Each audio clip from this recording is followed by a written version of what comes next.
We welcome you back to the Eagles pregame show brought to you by SeatGeek. Ben Goldstein, Matt Brown, it's Kelly Green, game day on the road in Dallas in a big, I guess it looks like a bounce back game for the Eagles, even though they are going for a fifth straight win this week. Looking to do it against the Dallas. Matt Brown, how are you doing? Ben, I'm doing good. It's crazy to feel like we're almost out of November. All right, we got another game next week for Black Friday against the Bears, but it's crazy how fast this NFL season goes. Football season in general is going, and crazy enough, Eagles going for another win today. It's at this point, it's almost a given that they're going to be division champ for the second year in a row. We only got to win a couple more games to make that possible, but they could take that big step today against Dallas, and I'm excited to see how they look against America's team. Even I say that in quotation marks, America's team. Because I don't think they really are America's team anymore. No, they haven't been America's team. The Eagles have the same amount of Super Bowl appearances since 2000 than the Dallas Cowboys do playoff victories. Each have Love 4. It's wonderful. And the Eagles will look to get another win over Dallas. It'll be their 4th straight win over the Cowboys over the past 2 seasons. So looking to continue that. And this feels like a game. Eagles 8-2, Cowboys 4-5-1. This feels like if they are able to win today, really feels like the division is completely in their hands, and you can give them the shirts and hats now. No, I've never heard of a team clinching a NFL division in November. It's only I think rarely ever happened where you get not even in December yet, and we have a chance to clinch a division next week against the Bears if we win today and we win next week against Chicago. So the fact that you see the fact that they have so much, internal disagreements, and you're talked about oh, this team's not that great, and then we come back and every single week we're like, I don't know how this team keeps doing it, but they keep finding ways to win, and they're going to be the first playoff team to clinch, the first division champion of the season, maybe in November. The things that this team has done over not just this year, but the last 4 to 5 seasons, since Jalen Hurts has taken over as a quarterback of this team, has been unbelievable. He's taken this team to new heights, and some. Same with Nick Sirianni too. We give them so much hate, and at times I totally think they deserve it. But at the same time, this team finds ways to win. This team finds ways to be at the top of the NFL every single year, and they're going to be competing for a Super Bowl, barring any drastic differences towards the end of the season. Well, it is Dallas week. It's a big week here in Philadelphia, but there has been essentially no real Dallas hype this week because there are so many internal things going on with this Eagles team. You mentioned it with Jalen Hurts and the Eagles offense. Let's talk about the biggest one that came out. It came out with Diana Rossini before the game last week. It came out more with Derek Gunn, who just stressed a little bit more. And if there's any NFL reporter I trust, it is Derek Gunn. That dude has been around for so long with different publications. I think he's just independent now, but whenever that guy speaks, you have to listen. And there are frustrations in this locker room with how Jalen Hurts runs this offense. And there's other stuff with the offensive coordinator. A.J. Brown is still spreading some things. And there's just so much going on in this locker room negatively. And even got a Carson Wentz comparison to how the locker room used to handle Wentz back when he was in Philadelphia, which is really concerning to hear because Carson Wentz was not a good locker room guy. What are your thoughts on this? Jalen Hurts and frustrations in the locker room offensively. So I totally understand what's happening with Hurts and with everything that's going on in this league. No team is perfect in this league. And a lot of the Eagles fans that complain about Hurts and have been complaining about this over the last couple weeks, I would just like you to spend an afternoon in another team's shoes, because a lot of other teams do not have the luxury of just playing great football every week and expecting wins every single week. A lot of teams, just say the Cleveland Browns or the Tennessee Titans, a lot of these teams have been bad for a long time. And I say this a lot. A lot of people don't realize this, and I don't know if it's just because of how great the last 10 years of Eagles football has been, but this is the best stretch of Eagles football that this franchise has ever seen. There were decades, not years, decades, where the Eagles would not even win 10 games in a season. And now we're just fully expecting them to win 13 games. And I understand why people are expecting that. This team is capable of like being the top team of all time and going to the Super Bowl and winning multiple year after year. But, every year teams have disagreements with each other, and the good teams figure out how to not let those disagreements, ruin the season. One thing I really liked hearing was, I don't know if you saw on 94.1 the other day, Jason Kelsey. Do you remember? Did Yeah. you the other day? So for anybody who's watching that doesn't know what I'm talking about, Jason Kelsey went on 94.1 WIP, the radio show in Philadelphia this past week, and he talked about how during an entire all season, him and Lane Johnson didn't speak to each other, mainly due to the fact that they had a disagreement over things that Lane was saying about Chip Kelly's offense. It was during that season when the Chip Kelly offense was getting heavily criticized for just not being the way the Eagles should be running, and it was the truth. But Jason and Lane got Matt, I'm gonna cut you off because I have the video here, which can support your claim for those who did not see it. Here's Jason Kelsey on WIP this week talking about the locker room struggles with the Eagles. I think the quotes on Jalen, I think that there are frustrations within a team that build up continually. And I think Jalen gets a lot of the highlighting of that, again, because he's the quarterback. Me and Lane Johnson one year, I'll put this out there. Me and Lane Johnson one year at the end of Chip Kelly's career, Lane made a comment in the media, said something along the lines of, we're the up-tempo offense is way too hard on us in practice, and we're working too difficult, and guys are getting fatigued.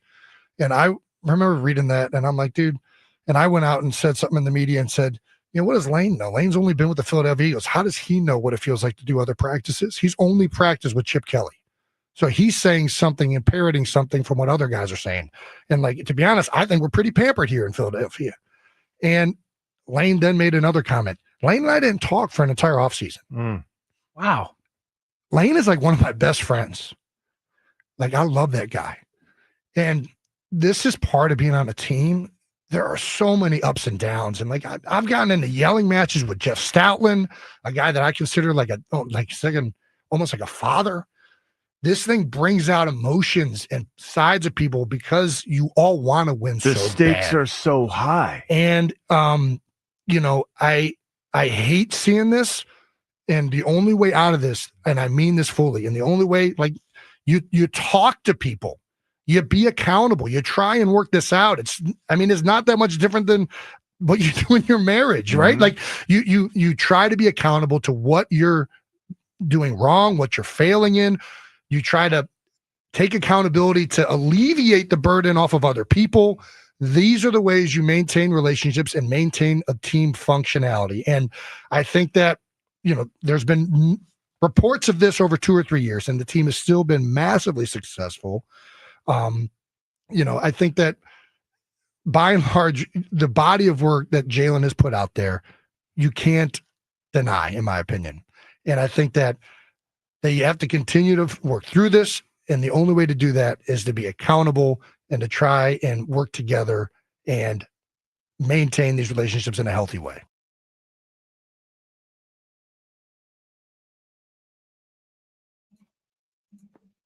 So, there you go. Yeah, so that right there is how I feel about this team. You know how hard it is to bring a team together to accomplish a one goal? You have so many egos from so many different players, so many, you have no idea what other guys are going through and things like that. So many different beliefs that guys go through, and it's such a hard thing to come together. Now, the thing with Hurts, do I think Hurts is a tough guy and a tough leader? 100%, I think he is. I think in his mind, he only thinks about winning. He does not think about another thing in the world. He doesn't care about rushing yards, passing yards. He doesn't care about who gets what ball and who does what. He, in his mind, is okay with the fact that if he has 6 passing yards in a game and they somehow pull out a W, he does not care. He wants to win. That is all that matters in his head. And now, don't get me wrong, everybody wants to win. But at the same time, you got guys like A.J. Brown who want to contribute into a win. I would even say guys like Barkley. He's definitely frustrated when he's only putting up 25 rushing yards a game and not really contributing to the offense, especially when the offense is still struggling. He feels like they could be better. So it's a really tough thing. So for people to come out and say that Hurts is a tough leader and Hurts, isn't the greatest like locker room guy. I don't understand where that's coming from. I really don't think that guy should be saying anything like that. He is nothing like how Carson Wentz was in this locker room. These guys are night and day from that. Hurts wants to win, and he wants to do anything that is possible for him to win. And sometimes it comes at a cost. It comes at a thing of him being a jerk. Like that's just how it is. Like being the star, like being the quarterback, it's a tough job to handle in the NFL. It's somebody, I don't remember who said this before a long time, but there was a thing about how a backup quarterback on the team was like everybody's best friend for years and years and years. This is, I don't remember who made this analogy or like who gave the example, but like the backup quarterback is always the team's best friend. And then all of a sudden, when the backup has to become the starter, it has to be the serious one. It's so hard to do that. Like it's so hard for quarterbacks to take control of a team and to just, and be the captain and be the guy that everybody centerfolds around. So I'm okay with Hurts being like that. He is a guy that can handle that situation. You've seen it. He has won Super Bowl. He has basically been a 2-time Super Bowl MVP for this team. Dating back to the one that they lost to Kansas City for Super Bowl 57. We really should have won that game, and he should have been the MVP of that game because he put the team on his back. And again, he was the MVP at last year's Super Bowl. He has willed this team to the playoffs 4 times in 4 years. He's going to do it a 5th time for this season. Like he has done everything possible that you've asked of him, being quarterback in the NFL on one of the hardest cities to play for, and yet he still continues to get disrespect. So I don't understand where his hate comes from. I get why it comes from people, but I just don't get that. People don't realize how lucky they have it with having a quarterback like Jalen Hurts. It's like you don't realize you're in the good old days until you're out of Yeah. them, and that's Yep. that's kind of where I remember I wrote a piece last year, the night of the Super Bowl. I published it that morning. It's just like, remember this, like hold on to this moment because you're never gonna really experience not just like a game like that night was, but a team that this current Eagles, like how they are, because this is the golden standard of Eagles football. This is the Yeah. greatest run of Eagles football ever, like ever. You go back to when they wore the Kelly Greens. That the Kelly Green is a losing color. They never won in those colors with the Super Bowl once, and then the McNabb days. But no team has been to a Super Bowl twice together, and this Eagles team has done that, and they're looking like they could go to a third this year. But a lot of this comes from AJ Brown and some other guys that aren't really contributing as much. And AJ Brown said this week, people asked if the media was like, maybe you're just having a down year. He was like, maybe Saquon. I guess Saquon's having a down year too, which is not the best way of maybe saying that. That definitely could have been phrased much better from AJ Brown, but I think I kind of understand what he's saying. Like, all right, if I'm not performing, Saquon's not having the numbers that he once did as well. It's just kind of different. Wait, where is there any blame that should be put here? Like, how do you get back to like everyone liking each other? Like, for better terms, like how do you get back to that standard where it's just like everything's cool, everything's good? Winning the answer? Because it certainly hasn't been. Yeah, no, it's a fair argument. It's always something. The year after a team that's great is never usually the same. You've never seen a team pretty much be dominant in what they're dominant one season to the next. Everything always changes. And whether that's more film, whether that's new players, whether that's now in the Eagles, I think scenario, new play callers. I'm okay with putting a lot of this blame on Kevin Patullo. I think that's a fair argument. I think their offense is very one-dimensional. I think at times it can be very predictable, like way predictable than you really often should be. The main thing that I really am upset about with him is their lack of creative play calling. Like, obviously, you only have 2 options every play. You can either run or pass on first down, second down, third. Like, you only have 2 options every play. And obviously, on first and second down, you're going to try to run with your great Saquons and your Tank Bigsby of the world. You want to set up, a long drive and a long set of plays going. But it's just the lack of creativity. I've seen too many plays where you're running between the guards or you're running to the outside guards or outside the tackles trying to get plays, and you're never really spreading it outside, or you're trying to mix it up on the inside with some slight reverse plays and stuff like that on the offensive line. Everything just seems so one-dimensional. Like, it just seems so simple. And sometimes simple is good. But when teams know what you're running and teams have seen you on film from last year, and you're basically doing the same thing as last year, it's not always going to work. And I think a lot of that blame has to come with Kevin Patullo. I think that he has just not been that great of a play caller and has held his team back a lot this year. And I don't think the answer is just force feeding AJ or force feeding Smitty or force feeding Saquon or letting Hurts just keep running. I don't think that's the answer. The answer is just getting everybody involved and just having a cohesive unit one by one and trying to be creative in an offense in a league where defense just runs this league. If you have a great defense in the NFL, you run this league. Look at the Eagles, for example. The Eagles defense has been balling the last couple of weeks, and it's been a big reason why they've been beating a lot of these great teams. So offense, it's such a hard thing to get humming. And I think eventually this Eagles team could do it. And I think today's the day. If there's going to be a day for this Eagles offense to, I don't know, wake up, you want to say, and, be the offense that they know they can be, this Dallas defense is really not. I know they had some really good players now after the trade deadline, but excuse me, it's just not the same. This defense is not that great. They're bottom tier almost in everything in the NFL. And if the Eagles really want to get their passing game going, especially, today's the day.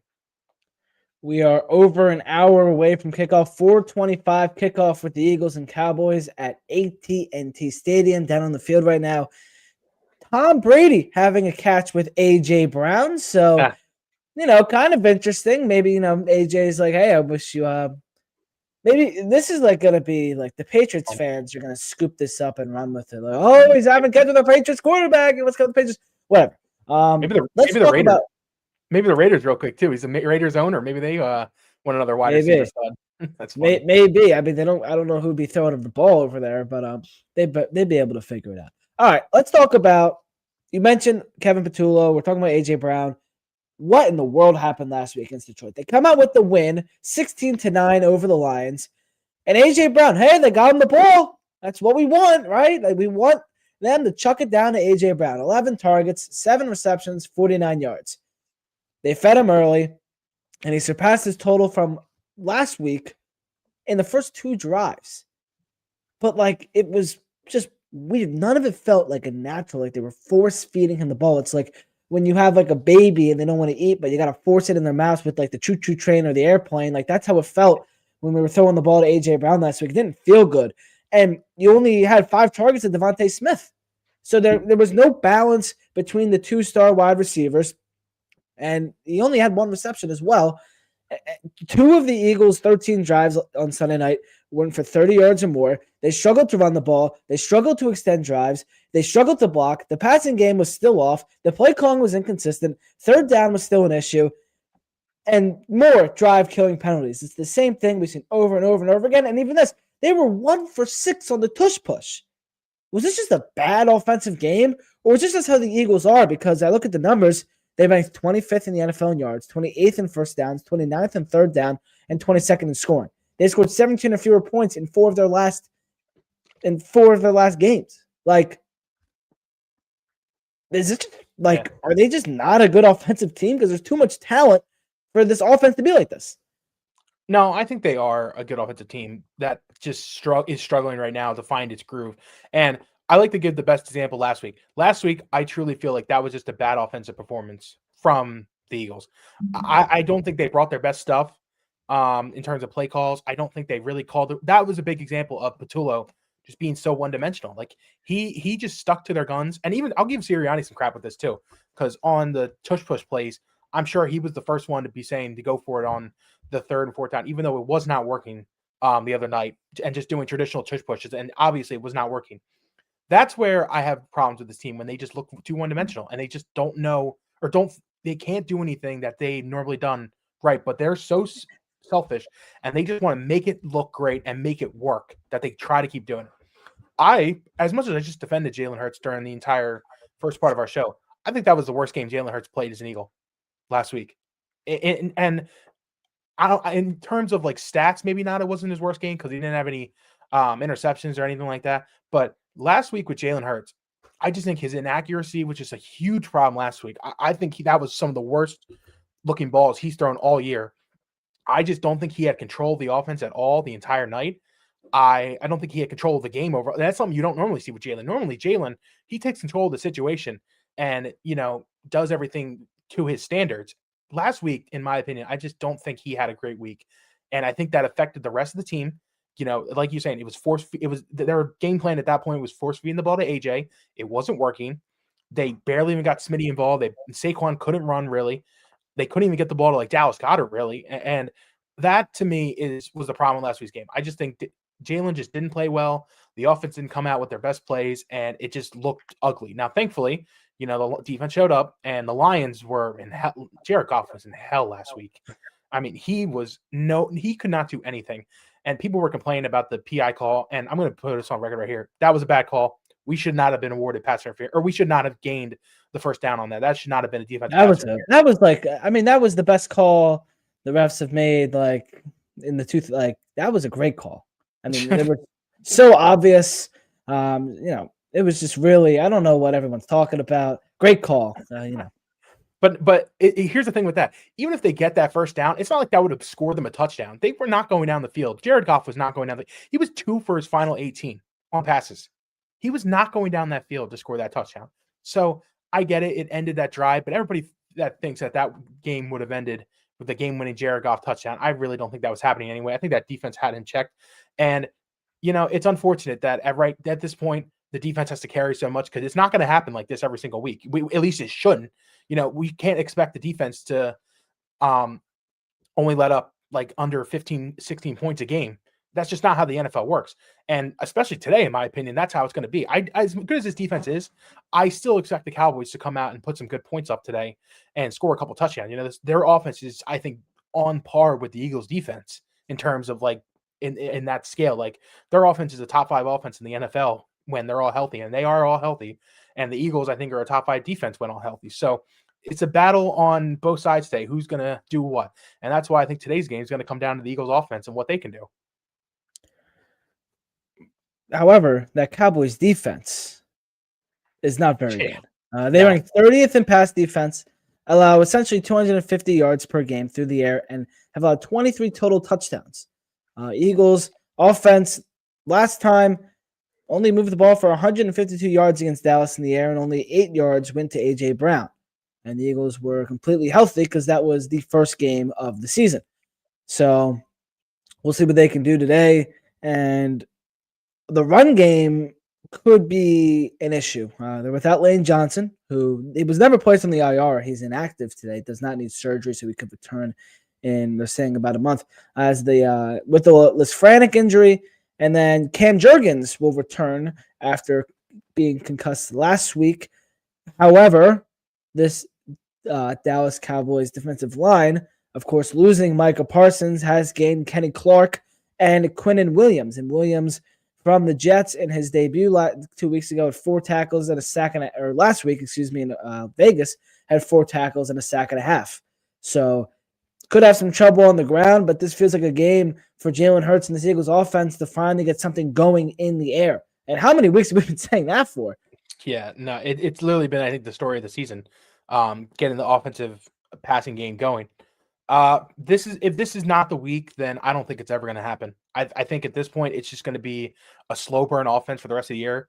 I don't think they really, there's only one other game the rest of this year where they play a worse defense, and that's Las Vegas. When they're home against the Raiders in a couple weeks. Even the Chargers, I know their defense hasn't been great, but they're still decent. And then same with the Commanders too. They haven't been great, but they're still a better defense than Dallas right now. But again, the up front is a very tough test for this Eagles team. That front seven is going to be coming for Jalen Hurts the entire night. But this secondary, Deron Bland, Trayvon Diggs, I really don't think they're that great. The safeties aren't that great. Linebackers are okay. This is the type of defense where they need to control through the air. I don't think the run game is really going to be open tonight. I don't think Saquon's going to have that great of a day. Same with Jalen. I think they're going to be keying in on him, trying to get after him, which in that case, he needs to use his legs on scrambles. I just don't think direct runs, are going to work for him that well. But it's going to be an air night. If it's not, then again, this team is going to struggle to score points. And if that's the case, then this team is going to struggle to win. Because like I said before, Dallas is going to score points tonight. We're not going to have – if somehow Dallas doesn't score more than like 14 tonight, then I would be very shocked. because they're going to score at least a couple touchdowns, probably kick some field goals to Aubrey because Brendan Aubrey is also a stud. That's another thing the Eagles are going to have to worry about tonight. They're going to be in field goal range pretty much once they cross midfield. But overall, they need to just lock in the air and just do what they do best and let Jalen Hurts cook and let him, A.J. Brown and Devontae Smith cook as well. And I think they'll be okay. But they just need to take advantage of things. You need to get open on route. Getting open on routes is a big thing, I think, tonight. I think that's a huge piece of the puzzle for the Eagles, because it feels like they're just some of these routes that these receivers are taking are just not working for this team. All right, it's time for a trivia question, and we are 12 weeks in, and I still am yet to get these guys to get a wrong question. But here we go. For this week, a former Eagle has 2 100-yard interception returns against the Dallas Cowboys, making him the only player in NFL history to do so against the same team. Who is it? He picked off Vinny Testaverde. Oh, wow, I just Vinny Testaverde. Testaverde. I don't know what just happened with me right there. In 2004, returned it for 101 yards. And then picked off Drew Bledsoe in 2006 and returned it for 102 yards. So he's the only NFL player ever to have 2 100-yard pick sixes against the same team. Who is it? And we will revisit that question later on in the show. So keep it in the back of your minds, people, and you'll be able to answer that in the chat as we go along. I feel like this is the week I'm finally going to get you guys. I'm finally going to get you. Finally going to do it. All right. Dude, I have some guesses. If you get this question right, like, I'm going to be mad. I'm going to be angry. All right. I have two names in mind. We'll get back to it later, but I have 2 names in mind. That can't happen. Something that also can't happen is this Eagles defense letting up anything with how this offense is playing, and it looks like they're not going to let anything happen because this might be the greatest defense we've ever laid our eyes upon. They are amazing. By the way, Jameis Winston just caught a touchdown. Did he really? Yeah. Holy crap! Let's see. The play is so we a little bit of a Philly special. Oh yeah. And then Winston gets up to the 20. It's a 20-yard pass. He makes a move, breaks a tackle, and then gets into the end zone. So wow. The Giants now lead 27-17. Holy crap. Against the Detroit Lions. So interesting stuff going over there in Detroit, and also a crazy, crazy play. Anyway, this defense starts at the front, and everything just moves back. And the improvement of this pass rush and run defense is what has turned this defensive unit around over the last couple of weeks. In this 4-game winning streak, they've allowed 83 yards and 3.7 yards per carry. That is crazy. Against Jahmyr Gibbs and David Montgomery last week, who came in with nearly 1,200 combined rushing yards, 50 touchdowns, they had just 66 yards on 18 carries. Crazy. Jalen Carter, Jordan Davis had the block party, a little Dikembe Mutombo going on.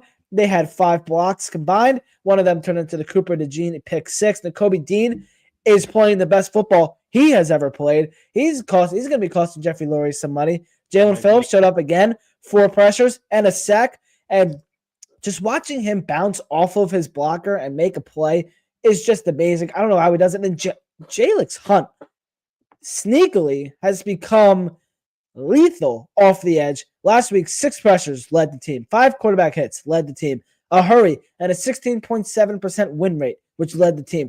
This pass rush and run defense, Matt, is incredible. And it is crazy how bad they were earlier this year. And just what an incredible turnaround. It all started, when Jalen Carter finally got healthy, and it only got better with the addition of Jalen Phillips. I think a big turning point for that, and I'm sure you probably agree with this, is just giving this team some time. Like, you're talking about the team that doesn't play any preseason games. They go straight into the season with their starting lineup not touching the field once.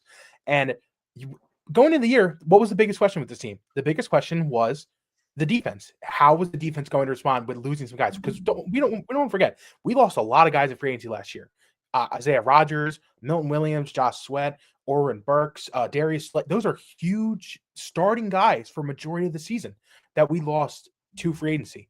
And coming into the season, the Eagles had the plan for it. You know, they had the Jalix Hunt, the Moro Jomos. They had two high-end draft picks that they spent on defense in Makuba and Jahad Campbell. They had the corners that were ready. Cooper DeJean and Quinyon Mitchell, they were ready to step up.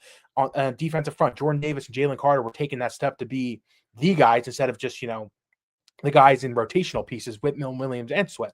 So you just had to give this team some time and let them adjust. And look what's happening now. Moro Jomo and Jalix Hunt are playing out of their minds this year. Both of them. Jalix Hunt especially, you said all those stats right there. Moro Jomo as well has been huge for this team. Jordan Davis as well. Jordan Davis has taken that mid-tier step to like edging on the superstar stepped overall. Like he's going to be, there's a good chance that they don't get the Pro Bowl spots because of this if they go to the Super Bowl, but he's probably going to be up there in Pro Bowl for defensive tackle. I think he leads the league in pass deflections. He has just been all over the place this year. He has that blocked field goal for the touchdown back in week 3 against the Rams. Jalen Carter has just been best player on the field mentality all season. I know the stats don't back it up, but again, with defensive tackles, you're not expecting 15 sacks out of guys like that. You're expecting guys to wreck the middle of the field and wreck the run game, and that's what he's doing. And then we make the trade for Jalen Phillips, and Jalen Phillips has been exactly what this team needed. They needed a stud edge rusher that can get after the quarterback, be great, and that's exactly what he's done. And then you got the guys in the linebacker room. N'Kobe Dean has been great. Zach Baun has been fantastic. And overall, this team has just been so good. I would say this is the best stretch this defense has played ever, and probably the best it's looked since last year's Super Bowl. Like, that's how great this defense has been. And if this defense can be this great going the rest of the year, I have no doubt in my mind they're getting back to the Super Bowl if they can keep winning, because they're going to be – no one is going to want to play this defense come January. And if they're at home, number 1 seed, oh man, they're getting geared up for another Super Bowl. They just got to get this offense right. We've been saying it, but they've been so good recently. And a lot of that is because of the secondary. The defensive line has time to get pressure because the coverage is so good. Quinyon Mitchell, Adoree Jackson, ladies and gentlemen, Cooper DeJean. Goff completed a career low 38% of his passes on Sunday night. 38%. Amon-Ra St. Brown was targeted 12 times, had 2 completions for 42 yards. 0 catches when matched up with Cooper DeJean. 0 when matched up against Quinyon Mitchell. Each had 3 targets against Amon-Ra St. Brown. Adoree Jackson had 11 matchups with him and allowed just 1 catch on 5 targets. 1 catch. They are an elite group. And you got Reed Blankenship back there as well. Andrew Makuba, who was playing very well. But I want to really highlight Adoree Jackson, because you go back earlier in the year and he was horrible. He has now taken a huge step, and he has solidified his spot as a quarterback too. And now on this defense, there's no holes. There's no issues. Now we just got to keep it up. They're going to have a big test this week, which we're about to get to, because this wide receiver group is elite with Dallas. However, Adoree Jackson is all of a sudden a great corner. Like, this is awesome. Now, the one person I have to highlight out of that is Quinyon Mitchell. Quinyon Mitchell has entered lockdown territory. I think he's right about that edge of top 5 corner in the NFL. He is that good. He has taken name after name after name, and he has given them almost their worst weeks of the entire season. Amon-Ra St. Brown last week, Packers really didn't have a number 1 receiver, but all those receivers that he covered, he was locking them down. He has taken away top guys week after week, and he is finally getting the respect that he deserves. Obviously, he was always getting that respect as he could be this top lockdown guy, because we've seen the flashes of it, but he's finally proving that he is a lockdown number 1 corner, and he took that step this year really big, and I'm really happy and impressed that he has been able to do that. He has just been such a big boost for this team in terms of, I couldn't tell you the last time this team has really had a no doubt about it lockdown outside guy. And even when they had Darius Slay at his best, I never really saw Darius Slay as this great guy. I thought he was good. I thought he was worth the trade when they traded for him, and he would bring that veteran leadership and be that guy that could be in the big spots. But I never saw him as a Darrelle Revis top guy, or a Patrick Surtain the second top guy. He is entering that territory of top guy right now. And like you were saying, Adoree Jackson is playing really well right now too. He is getting great reads on corners. Hopefully we can continue to see that today. He's probably going to have another big test, as you alluded to. Cooper DeJean has been Cooper DeJean. He's basically a linebacker that can play corner. that's going to be his role for the next decade in this league. And it's such a big role to have because not a lot of people can do that. Makuba is becoming his own player. He's still playing great. Reed Blankenship's going to cost Howie Roseman and Jeffrey Lurie some money too because he's playing out of his mind, expecting a new contract this offseason. They have just been so good all around defense, and I can't believe that it's come to this point because this team has a chance. This defense has a chance to be better than last year's defense, which we consider the best defense in Eagles history, who sacked Mahomes 5 times in the Super Bowl with the Cooper DeJean pick 6 and only allowed 6 points when their starters were in a Super Bowl. Like, you have a chance to be better than that. And I just really hope that this offense can take the step forward that they need because you'd be wasting a top tier defense that this Eagles team have if you cannot find a way to not only get back to the Super Bowl, but win the Super Bowl.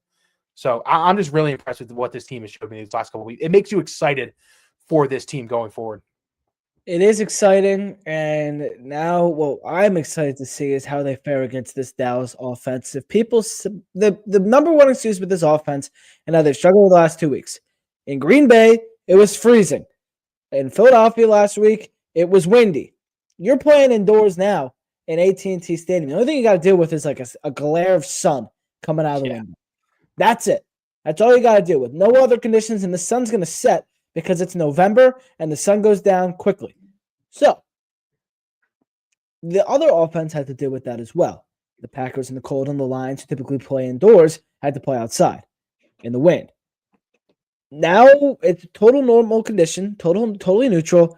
So this defense, we'll see if it's really legit because they're not dealing with weather and they're dealing with an elite offense. Dak Prescott is having sneakily having a fantastic year. He's 6th in the league with 2,587 passing yards. He has the best quarterback rating in the NFL, 74.9, 21 touchdowns, which is tied for second.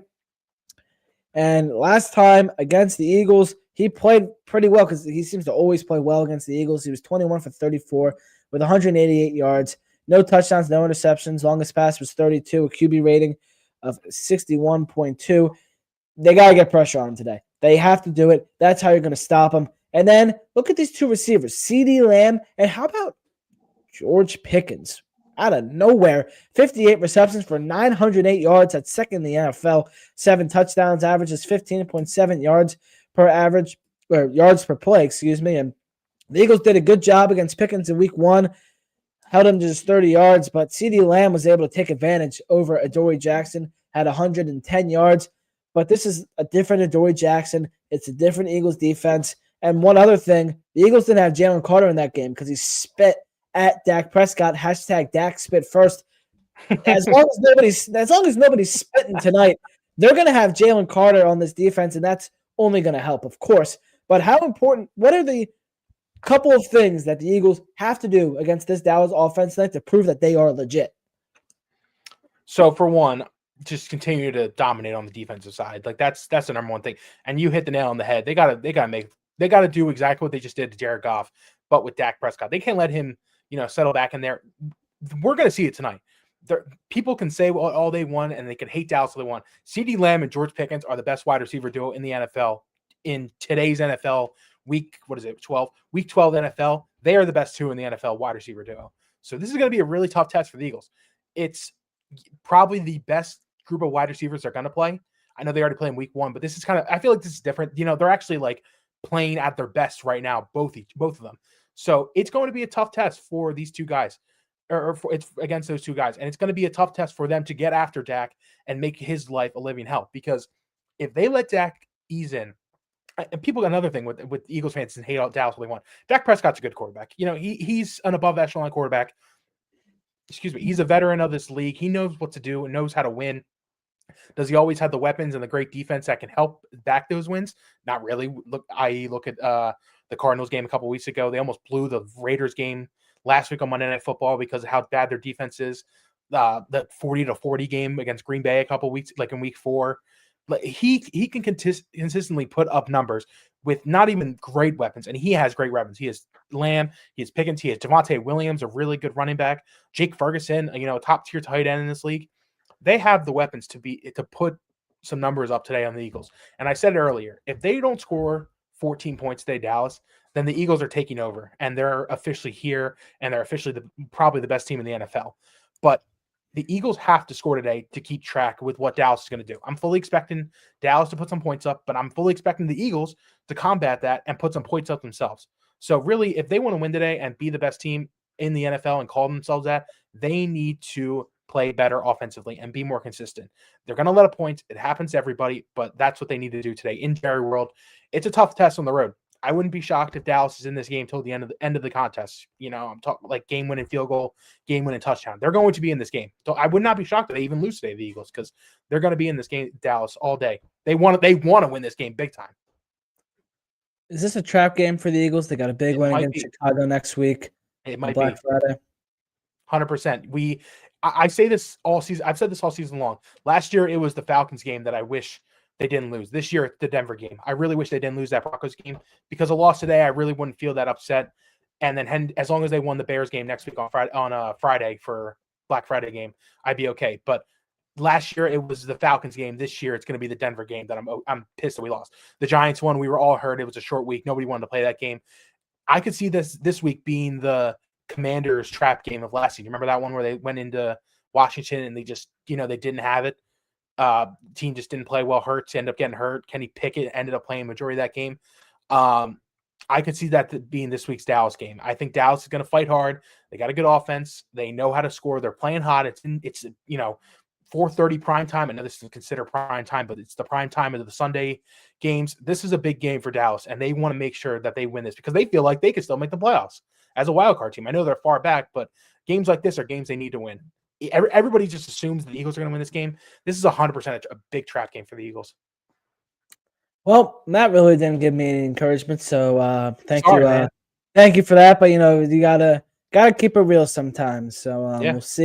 We'll see what goes down in Jerry's world tonight. A lot of Eagles fans down there in Dallas tonight. All right. Your inactives for tonight for the Eagles include Sam Howell, who will be your third quarterback, Mac McWilliams, A.J. Dillon, Ty Robinson, and Lane Johnson. Interesting they didn't put Lane on the IR. That honestly tells me that he may be back beforehand. Like, he might be back before the 4 weeks are up.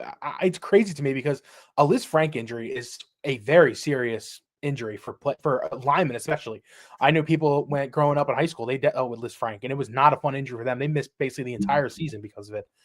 It's a very serious injury, and the fact that Lane is going to superpower his way through this and probably not go on IR is kind of crazy to me. So we'll see how it goes, but I'm confident in Fred Johnson, who's going to play right tackle today in place of Lane. He's a guy that they honestly didn't want to let go in free agency, and I'm really confident in him overall today. So we'll see how he does today against a really good Dallas front rushing defensive line. But I'm really excited to see what our offensive line does today.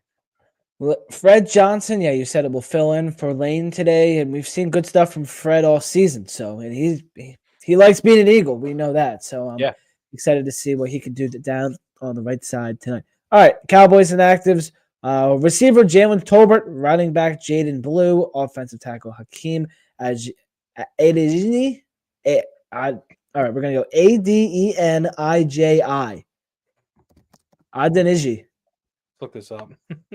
Adeniji. I think it's Adeniji. I think you're right. All right, defensive tackle Jay Toye, and defensive tackle Perian Winfrey. So nothing exciting there. With the Cowboys inactives at all. All right, our notable matchups for tonight, Matt. Give me a couple of them. What are you looking at tonight? Eagles, Cowboys, 425, AT&T. Big one for both teams tonight. Notable matchups. What do we got? Notable matchups.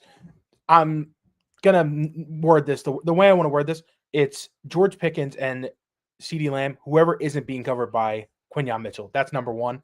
I'm assuming it's Adoree Jackson tonight, which he's going to get the start again. I'm assuming he's going to be covering the one that Quinyon doesn't cover. So whatever wide receiver that Quinyon Mitchell isn't covering, whether it's CD or George Pickens, that's going to be the guy I feel like that Dak locks in on. I feel like they're going to try.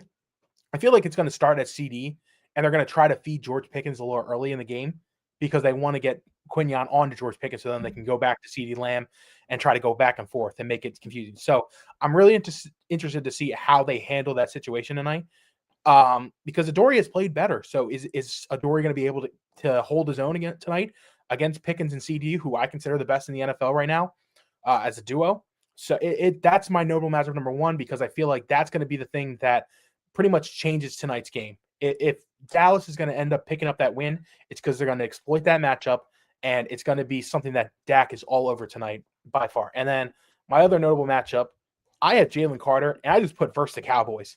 Like Jalen Carter, he did not get to play a single snap in first game of the season, opening night, raising the banner, championship victory for the Eagles week 1. You know, the whole Spitgate, hashtag Dak spit first. I love that hashtag, by the way. It's sick. I had never heard that till right now. But hashtag Dak spit first didn't give a chance for Jalen Carter to play in week 1's game. And now he gets his opportunity to go wreak havoc. He is going one-on-one with Tyler Booker. Do you know who Tyler Booker is? He's the guy that is called the Jalen Carter stopper because he did well against him in college. That text was first. That's funny. He's going one-on-one with Tyler Booker, called the Jalen Carter stopper. That is his nickname in college, because when Tyler Booker was at Alabama and Jalen Carter was at Georgia, that was the guy that his job was to take Jalen Carter out of the game. And he did a pretty good job of that. I'm going to give him credit. He did very good in college. But this is Jalen Carter in the NFL. This is the guy who is going to get a big, massive contract from this Eagles team in this offseason. I'm not looking forward to paying that, because he's going to get top-tier money. But he has just been a havoc wreaker all season long, and he is going to continue that tonight. He's fired up for this game, I feel like, the most out of anybody on this team. He wants to make Dallas's day a living hell, and he's going to do that by getting after the quarterback, stopping the run, doing what he does best. So Jalen Carter, I just put versus the Cowboys, not even a single person. He wants to destroy Dallas offense. That's all his job is going to be tonight. So I'm looking forward to that. I want Jalen Carter, game sealing sack, end of the game on 4th down. Everyone gets off the field. He stays on the field, and he pops a big Luger right onto the star at the 50-yard line. Wherever they're out on the field, he's going to run out to the 50-yard line, just spit right in the middle, and then will become an all-time picture. It's going to be an all-time Philadelphia sports moment. That would be epic. He might get fined for it. He's not spitting on anybody. He might cause a fight. He's not spinning. I mean, he's not spinning directly on anybody. So, I mean, it's not really a thing. It's just, he just happened to be there and just, had something come up with some phlegm.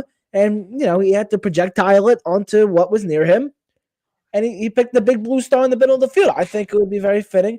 And it would instantly they would hang that up at Lincoln. Like, they would put the banner outside the stadium of Jalen Carter spitting on the star. It would be an all-time Eagle moment. It would stand out. And speaking of stand out, how about our SeatGeek standout stars? Because SeatGeek, they stand out when you are buying your tickets. It's the easiest, the most efficient way to buy your tickets. Make sure to go to SeatGeek and use code Philly Sports Report, PHILLYSPORTSREPORT, to save $20 off your first SeatGeek purchase. Again, code Philly Sports Report, save $20 off your first SeatGeek purchase. And they're sponsoring the show, and they're sponsoring this segment. Our SeatGeek standout stars. Matt, who's going to stand out tonight for the Philadelphia Eagles or for the Dallas Cowboys? So I already mentioned him one, but it's I'm going to go both the Jalen Carter and Jalen Phillips.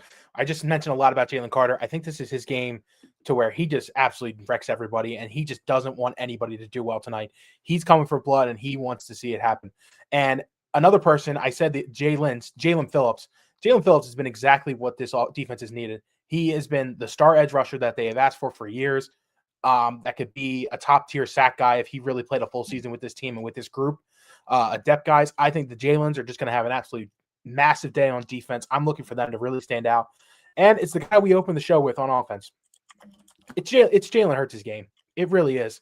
Like, it's his day to prove the doubters wrong in the air, have a great passing day, kind of similar to like the Minnesota game earlier this year, when he passed for like 200-something yards, 250, had one of his most efficient passing days overall. Today's the day for him to just dominate through the air with his top-tier receivers in A.J. Brown, Devontae Smith, Saquon, Dallas Goedert, Jahan Dotson. Today's his day, and I'm really looking forward to him having a good day in Dallas because I just think he's going to. On the Dallas side, I've mentioned these two guys, but I think Pickens and CeeDee Lamb, one of them is due for something big today. They're gonna dominate in just terms of receptions and just terms of just getting big yardage plays. I'm not looking forward to it, but I just know it's gonna happen. I just hope that we can contain it enough, because if we do, I know we're gonna pick up this victory today. So that's what I have today for Standout Stars. All right, thank you to SeatGeek for sponsoring the SeatGeek Standout Stars. Our locks of the game: Eagles are -3 on the spread. Over under is 47.5. Matt also has some other locks. What are we thinking today? Where are we putting our money? So I'm going on the over, and I know what you're saying. I don't think the Eagles have scored. They have hit the under in the last 2 weeks. Why in the world we even consider betting the over in Eagles football? It just doesn't seem like the right thing. But like I mentioned, this Dallas defense isn't great. They're going to let up points today. I fully expect Dallas to do the same, to score some touchdowns. You'll see my score later. It'll reflect over that 47.5. I think both teams are going to find the end zone multiple times today. It's going to result in a lot of points. I feel confident in them going over today, that 47.5. The thing I'm avoiding, though, I don't know if that Eagles line has changed from 3 or it's going up or down 3.5, 4.5, whatever it is. I'm staying away from all that because, like I mentioned, this seems like a trap game for the Eagles. It's still sitting at 3 right now as we speak, less than half an hour away till the game. I'm staying away from that line. It's way too close, especially 3 points. I could see the Eagles winning by 3 points, and then you have a push. I could see them losing by 3 points. I could see so many things like that. I don't think the Eagles win by much more than one score. Like, I would be shocked if it's more than 10 points. Like, even that's into my opinion, close. I think it's going to be this game is going to be eerily similar to me as the Minnesota Vikings game earlier this season. I think they're just going to have to battle all game long. It's going to come down to who holds the ball last or who can control the ball towards the end of the game. And I really don't like those small number of points that the Eagles have to cover. So I'm staying away from that. The thing I'm locking in, though, I have A.J. Brown catching over 4.5 balls. I am this is over under set today.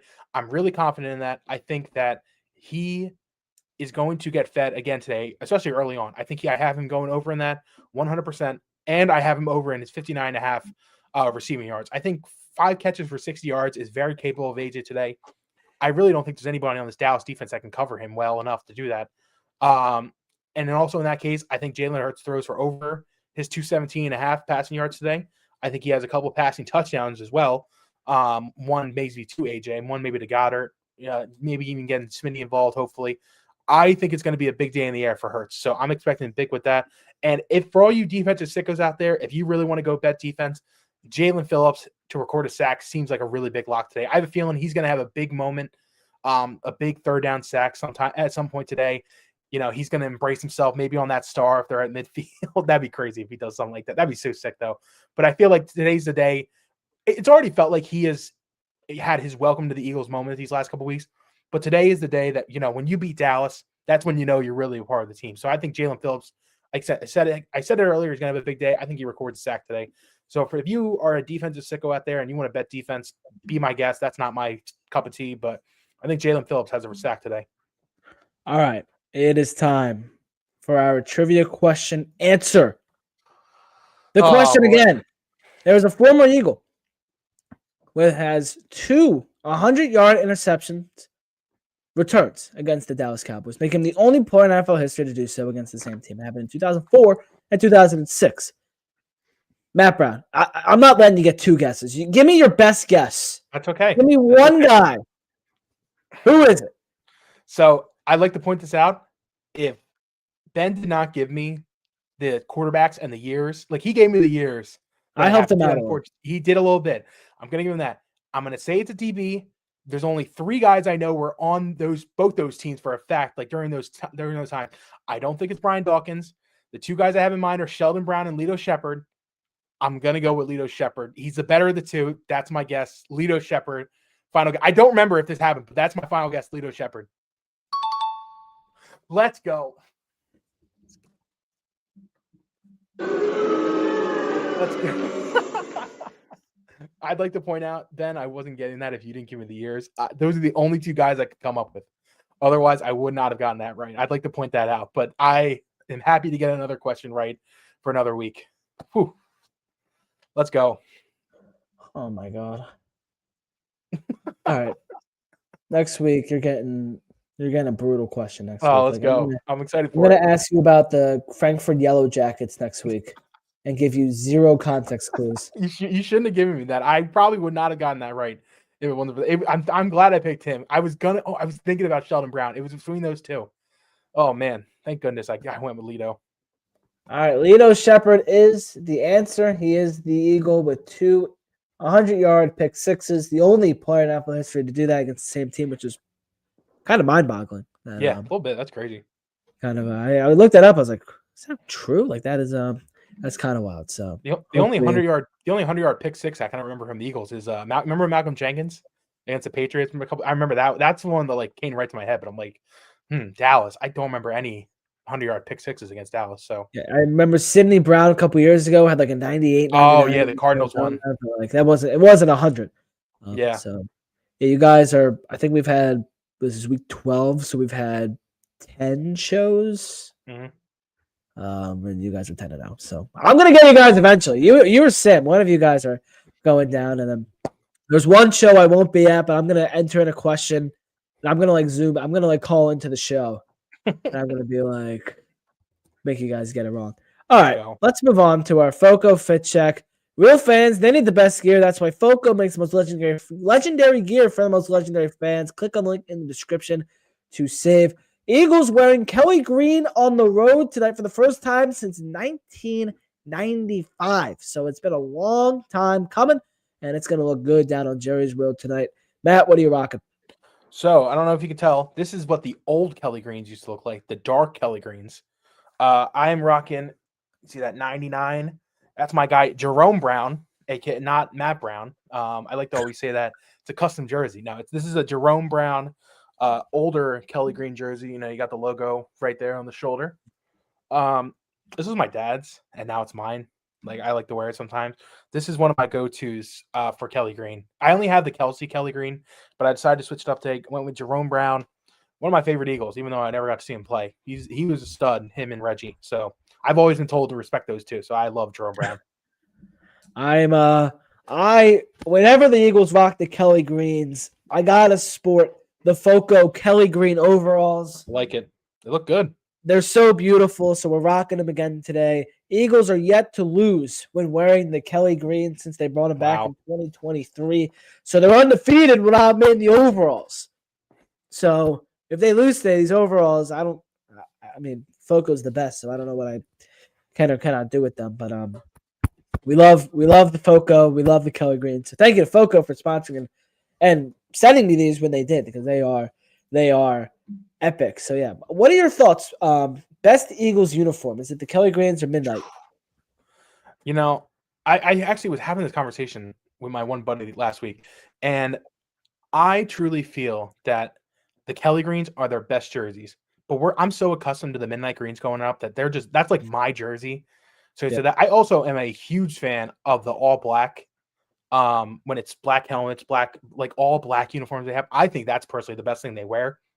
But in terms of Midnight Green versus Kelly Green, I think the Kelly Greens are a better jersey. They're so clean with the helmet. I think the helmets are the nicest part of that whole uniform. So I'd have to go with the Kelly Greens, unfortunately. But I love the Midnight Greens as a kid who grew up on Midnight Green as the main jersey. I agree with you with the black. I think the blacks are their best. Yeah, they're so nice. Sam will only wear them like once. It sounds like they'll be wearing them against Chicago on Black Friday. That's so sick. Just makes so much sense. Which just makes sense. It kind of looks so good. It's good. It only makes sense. But I think the Kelly Greens are cleaner. However, I associate Midnight Green with winning football. That's true. So I mean, they've won their 2 Super Bowls while wearing Midnight Green. So I always tend to lean towards the Midnight Green. All right, Matt, let's look at our keys to the game. How are the Eagles going to win today? So we've been preaching it all night or all day during the stream. You got to contain CD and George Pickens. And by doing that, you got to get after Dak. You got to make his life hell back there. But you really just have to keep those two from really winning the game. I will be okay if, if they may have to go to Flournoy, or even Jake Ferguson, or if they're trying to run the ball.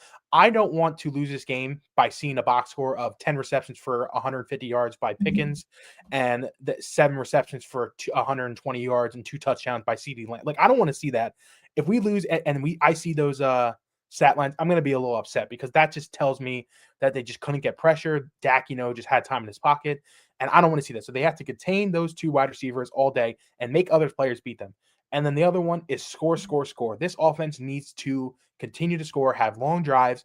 Honestly, they haven't been able to do this all year.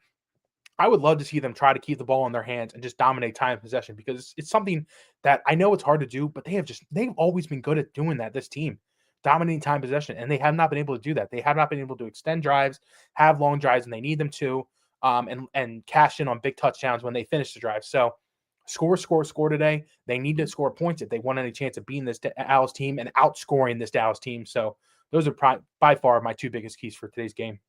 Nick Sirianni's main message this week with all the noise around Jalen Hurts and the offense was focus. He told the Eagles, if you chase 2 rabbits, you'll get none.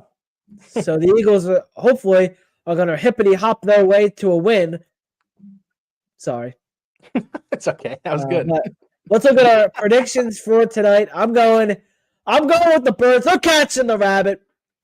24-16, Philadelphia. 5th straight win. I like it. I am going with a similar closer score. You have an 8-point win. That's when I said this is going to be. I have Eagles winning 27-24. This is a tight one. I'm telling you, don't expect a blowout in this game. I would be very, very shocked. I just don't think that's in the cards for this game. I would love to see that because I don't want to be in a close game till 7:30 tonight, but 27-24. I think the Eagles score late. I think Jalen Hurts has a really big end of game drive, and they come away with a big victory. Eagles win 27-24 for, what is that, their 5th win in a row? Yep, it'll be their 5th win in a row, and it'd be a big win for them. It sure would. Eagles looking to hop their way to a 5th straight win, and we're going to hop on out of here. Make sure you hippity-hop your way to Fox to watch tonight's game. Eagles, Cowboys, thank you all for tuning in to the Eagles pregame show. Thank you to SeatGeek for sponsoring the show and Foco for the Foco Fit Check. Check out PhillySportsPorts.com postgame for Matt Brown's recap and throughout the week. For more Eagles coverage, make sure to follow the social media as well for in-game coverage for every single game. I'm Goldstein, Matt Brown, signing off. Happy Thanksgiving. We're thankful for all of you who tune in every single week. Go Birds! Go Birds!